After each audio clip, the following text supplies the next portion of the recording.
ఒకటవ అధ్యాయము 15వ వచనప్పుడు చూడండి.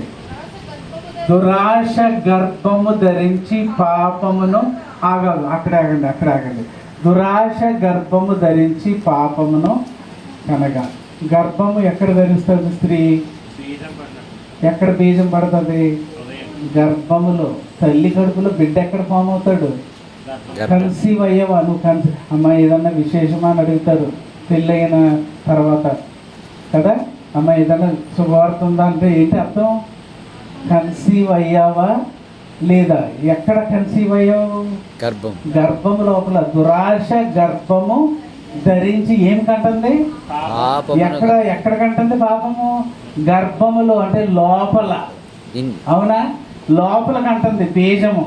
గర్భము ధరించి పాపమును. అది ఇప్పుడు అక్కడ కోమ పెట్టాడు చూడండి. కోమ విడగొడదాం అంటే ముందు ఆల్రెడీ బీజం అక్కడ ఏర్పడిపోయింది.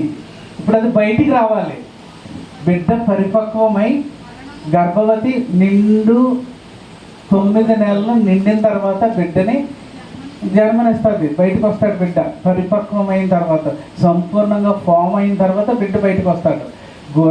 దురాశ గర్భము ధరించి పాపమును కనుక. ఇప్పుడు ఎక్కడుందా పాపము? గర్భంలో. బయటికి రాకముందు ఎక్కడ ఉంది? లోపల కన్సీవ్ అయిపోయి అక్కడ గూడు కట్టుకుని ఉంది కిందిగా. అప్పుడు కోమ తర్వాత ఏముంది?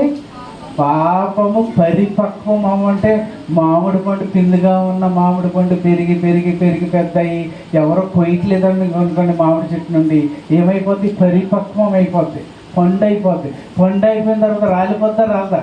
రాలిపోద్ది. పాపము పరిపక్వమై మరణమును కనును. అది బయటకు వచ్చేస్తుందంట క్రియ రూపంలో. లోపల ఉన్నది బయటికి. ఇప్పుడు చెప్పండి, మీకు అనిపిస్తుందా అనిపించట్లేదా? అనిపిస్తుందా? నేను యథార్థవంతుణ్ణి మొదటి పుట్టుకలో అని అనగలవా?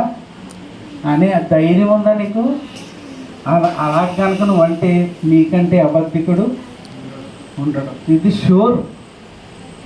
అలాగైతే నాకు క్రీస్తుతో పని లేదండి. I don't need Jesus Christ.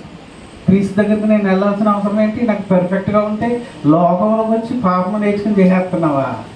అదే బైబిల్ చెప్తుంది. ఎక్కడ చెప్తుందండి అది? లోకంలోకి వచ్చి అందరినీ చూసి పాపం అబద్ధం ఆడుతున్నాడు, నేను కూడా అలా చేస్తున్నావు. నువ్వు తప్పు. స్వభావ సిద్ధంగా చేసేస్తున్నావా?